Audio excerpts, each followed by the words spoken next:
Your stories don't define you, how you tell them will. I'm just going to read a couple of sections from this.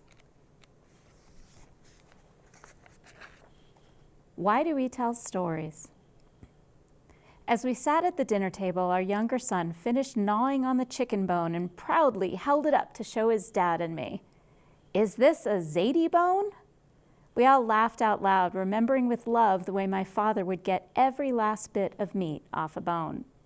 If we left even a tiny bit of gristle on a lamb shoulder blade bone, it simply wasn't a Zadie bone. When my father died, our boys were 12 and 15.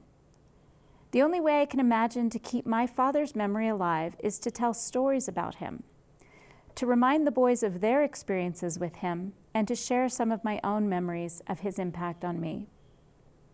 I was such a daddy's girl. I was 15 when we were running errands together and stopped by the lumberyard. I entered my name into a random drawing and won 2 tickets to see Chuck Berry and Jimmy Buffett at the Mile High Stadium in Denver on Father's Day. Our boys know the story of their Zadie and their mom stopping for picnic sandwiches on the drive from Colorado Springs, putting down our blanket in the center of the 50-yard line, and rocking out to those 2 legendary musicians. My dad told me about a fraternity party he hosted where Chuck Berry played and did the duck walk across the stage, just as he was doing that move at the stadium 30 years later. We laughed as we smelled the joint being passed among the group behind us and stopped for treats at a gas station on the way home. As I share these stories of specific moments in my life with my father, I know I'm creating images in the minds of our 2 boys. I also know they learn a little something about their grandfather and about me every time I share one. I may even be triggering memories they have of him based on the emotion I share when I tell them my stories. They know their grandfather loved music, that he knew how to have fun as a dad on a date with his daughter, and they know there was something very special in the relationship between their mom and her dad. These are priceless observations. They offer glimpses into their future as fathers, grandfathers, and their identity as children and grandchildren. And when I share these stories, I get the benefit of reliving those moments with my father. I get to think about how those experiences shaped who I am today and how they contribute to my current internal messages about my confidence, independence, and adventurous spirit. Stories make our lives richer. They provide a function of memory not served by numbers and images. Stories are our legacy, much more than any material item we leave behind. Long before there was a written story, our history was shared through storytellers. And those storytellers were honored and revered by their communities and their tribes because they were the connection to their ancestors, their legacies, and their identities. Those stories helped our ancestors understand what was happening around them within the context of history. Without the oral history told through stories, communities couldn't possibly prepare for and learn for the future. This book is designed to help a reader learn and remember their own stories, the moments that were pivotal in their lives, those specific experiences, situations, and conversations that shaped their identity. And in the back of the book, there are worksheets to help people build their own story portfolio. I know from hosting my podcast for over 2 years that a lot of people can't pinpoint specific moments in time that changed who they are and how they see themselves in the world around them. Especially for someone who wants to be a leader, who wants to truly connect with people, you need to know which story to share, when to share it, and how to share it. I'm going to read one more section from the book. It's a note from the author, and I added this just before it went to print. April 2020. I finished writing this book in November 2019, just a few months prior to the COVID-19 pandemic, with absolutely no idea how 2020 would transform our global community. In a very short period of time, thousands lost their lives, millions lost their jobs and businesses, families were pulled apart, and quarantined together, and the global economy realized how tightly connected we really are.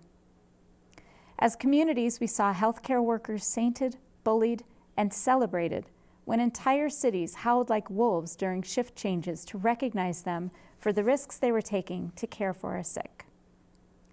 Meanwhile, many of us hunkered down to shelter in place, faced with daily uncertainty of our health, our jobs, school closures, and being barraged with moment-by-moment shifts in the news about the short and long-term impacts of this pandemic.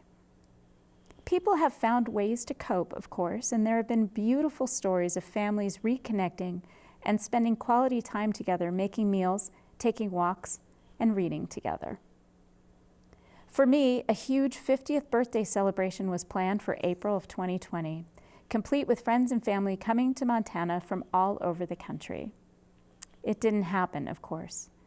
What happened instead was a gorgeous hike with a friend with appropriate social distancing, a virtual wine tasting, a brief paddle around in a nearby lake with a new kayak, some heartfelt, amazing video birthday messages, a surprise Zoom birthday toast with over 70 friends from all over the world, including Australia, and a Facebook Live performance of a few songs by me and my husband, Bob. When I had time to think about the events of the weekend, I found them truly inspiring. And while I was disappointed not to celebrate the way I intended, the stories we created together for this big birthday were probably more significant, more life-altering than if things had gone the way we planned. Instead of focusing on the disappointment, I lived each experience in the reality of the moment. Some have called this time the Great Pause. One friend described his bike ride in a city north of London. I could have ridden on either side of the street. It was so deserted. And the air was crisp and fresh. I've never smelled it like this here. That's what this book is about, really, seeing that the stories of the things that happen in our lives are significant, far more than the things that didn't happen in our lives. I have great empathy for the students and young adults whose lives were so disrupted in their final year of school. I cannot imagine the depth of disappointment in missing those major experiences they were expecting to have. Prom, graduation, parties, goodbyes, all of those "this is the last time" moments. Those disappointments feel so big right now, and I can tell you they will pale in comparison to the adventures that await you. Please take time now to begin collecting stories of this experience, to remember the details of incidents and situations that you can look back at to see how pivotal they were in how you see yourself and in how you see your future. Consider the tragic loss of life and the courageous acts of our healthcare and service workers, and also the smaller acts that made a difference, like the many who took up the call to sew masks for themselves and others, and neighbors delivering food to each other. Reflect on your stories of this time in the context of the stories of the people around you. You've heard people ask each other, "Where were you on 9/11? Do you remember what you were doing when you heard the news about?" In the future, people will ask you those questions about your time during this pandemic. I hope that as you think about your experiences, you begin to collect details of some specific moments, conversations, walks, time you spent with your kids, your partner, your fur babies, in the kitchen, or on video calls. Take time periodically to jot down notes about your day, the way you were feeling, your thoughts, and how you spent your precious time. This is the time, my friends, to consider the stories you will share in the future, because your stories, the ones you make right now, are what will give our collective future meaning and will give context to the suffering, joy, and transformation we'll see as a result of these experiences. Do not waste this opportunity, because it's not what happens to you that shapes your identity and your relationships. It's how you talk about it. If you pre-order this book before May 31st, a portion of your purchase will go to the Prickly Pear Land Trust. I've taken great advantage of our open spaces over the years living here in Montana, but these last few months have made it even more clear that these spaces are absolutely critical for our health and well-being. And that's why I'm contributing a portion of each of the pre-ordered purchases to the Prickly Pear Land Trust. You can order on bookshop.org, and you can specify a local bookstore that your purchase will go through. Or you can buy it at the usual places, Amazon and Barnes & Noble.